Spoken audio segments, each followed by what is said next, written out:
হলো মায়া, অর্থাৎ ঐশ্বর্য। এবার অবাক করার মতো বিষয় হলো, সময় এলে পরে এই তিনটি বস্তুই সবার আগে আপনাকে ত্যাগ করে।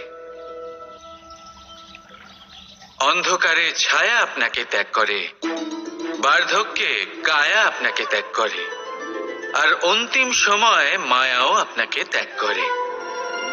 এগুলো কিছুই কাজে আসে না যার পেছনে আপনি সারা জীবন দৌড়েই যাচ্ছিলেন।